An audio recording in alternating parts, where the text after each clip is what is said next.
Olá pessoal! E aí galera? Sejam bem-vindos à nossa pergunta para o Miss de hoje. Nós hoje na nossa programação mudamos um pouco o quadro. Em vez de vocês agora mandarem as perguntas para nós, a gente foi atrás de algumas perguntas em alguns sites, questões que são relevantes como cristãos, a gente saber esse tipo de pergunta para poder dar uma resposta para alguém. Alguns sites de ateus têm perguntas que talvez para nós sejam importantes a gente saber responder. E a primeira coisa que a gente vai fazer agora é largar as perguntas para vocês. Você tenta aí na tua casa responder e depois a gente vai dar a nossa resposta também.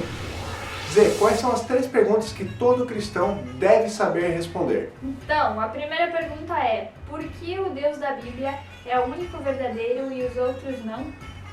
Segunda pergunta: por que preciso ser salvo de algo que não é minha culpa? E a terceira pergunta: se Deus é amor, então por que não salva todo mundo de uma vez? Então, qual seria a resposta que você daria para todas essas perguntas?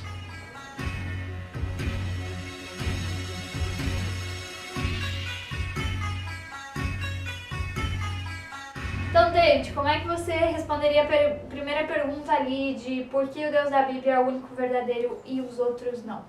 Olha, para mim, na minha humilde opinião, comparado a todas as outras religiões, o cristianismo ele se destaca, porque ele é a única religião que diz que para nós sermos salvos, não podemos fazer nada, absolutamente nada, não é nosso mérito, é mérito de Deus. O Deus da Bíblia é um Deus exclusivo, enquanto que nas outras religiões as pessoas elas têm que buscar a Deus, ali na Bíblia é Deus quem busca a nós. Somente um Deus poderoso, grandioso, poderia vir ao nosso encontro para poder nos resgatar e nos dar a salvação. Afinal de contas, se Deus é Deus e todas as religiões reconhecem a soberania, o poder e a justiça de Deus, como é que alguém poderia escapar dessa justiça e dessa soberania? Somente Deus poderia dar uma chance. E além do mais, o cristianismo também mostra um Deus que ele é coerente, que tanto no Antigo quanto no Novo Testamento permanece sendo o mesmo, um Deus que ainda hoje permanece o mesmo Deus, um Deus que veio ao mundo, se tornou homem, habitou entre nós, e ainda a Bíblia, além de ter o relato a respeito da vida de Jesus, ela não é o único livro que fala da vida de Jesus. A vida de Jesus é documentada largamente em outras religiões, em documentos históricos. Então Jesus Cristo veio de fato a este mundo. Então, um Deus que ainda é o mesmo ontem, hoje e vai permanecer sendo o mesmo para sempre, um Deus que veio ao mundo, um Deus que vem ao nosso encontro, somente pode ser um Deus, pessoal. E é o que, para mim, torna a Bíblia um livro tão único e o nosso Deus um Deus exclusivo. Porque Ele é Deus único, Ele é Deus criador. As outras religiões tentaram buscar adorá-lo, mas acabaram adorando a natureza, criando altares e monumentos à natureza, mas esse Deus não tem Deus igual. Isso que o David nos falou nos mostra como o nosso Deus ele é um Deus vivo e não um Deus que a gente mesmo criou. Quero ler para você o Salmo 115, dos versículos 2 seguintes. Ele diz assim: por que perguntariam as nações onde está o seu Deus? Mas o nosso Deus está nos céus, ele faz tudo o que lhe apraz. Os ídolos dele são prata e ouro, obras das mãos do homem. Tem boca, mas não falam, tem olhos, mas não veem, ouvidos, mas não ouvem, nariz, mas não cheiram. Tem mãos, mas não apalpam, tem pés, mas não andam, nem som algum sai da sua garganta. Esses versículos eles nos mostram como o nosso Deus ele na verdade é um Deus vivo que tem vontade própria. Esse versículo ele fala sobre isso. Diferente dos outros deuses que são criados pelo ser humano e que por isso não tem uma vontade própria, mas apenas a vontade que o ser humano dá a esse Deus, o nosso Deus é um Deus que é vivo porque ele vem ao nosso encontro e ele se revela a nós. Ele revela quem ele é e às vezes ele discorda da gente também. Então isso nos mostra que ele é um Deus que está para além de nós. Ele não é um Deus inventado pelo ser humano. E um Deus verdadeiro é um Deus que pode ser provado. E historicamente nós podemos provar. Deus ele teve um relacionamento com um povo, ele mostrou essa vontade dele a este povo, e este povo permanece entre nós até hoje. Então a segunda pergunta agora é: mas por que eu preciso ser salvo de algo que não é a minha culpa? Explicando um pouquinho essa pergunta ela está se referindo à questão do que aconteceu com Adão, né? Por que nós, hoje, então, a humanidade, ela tem que pagar pelo pecado de alguém que já morreu faz muito tempo? Faz sentido isso? Deus cobrar de nós uma coisa dessas? O que essa pergunta revela é que a gente acha que o que nós vivemos é culpa do Adão e que a gente não tem mais nada a ver com isso. Mas a verdade é que, assim como ele escolheu viver longe de Deus, a gente continua fazendo isso todos os dias. Se fosse por nós mesmos, a nossa livre escolha é viver longe de Deus e fazer aquilo que não é a vontade dele. Por exemplo, quando nós estamos falando de Adão, a gente também tem que se lembrar que o Antigo Testamento ele está se referindo à humanidade. O termo Adam quer dizer também ser humano. Quer dizer que quando caiu, o ser humano caiu, quer dizer que toda a humanidade caiu junto. E toda a humanidade está sofrendo as consequências da queda desta uma pessoa. É que nem, por exemplo, quando você tem uma família de imigrantes que se muda para um outro país, e aquela família de imigrantes, então, ela passa a ter uma nova realidade a partir daquele momento pela consequência da decisão de uma pessoa. Se uma pessoa decidiu se mudar para lá, levou toda a família junto, toda a família sofre junto.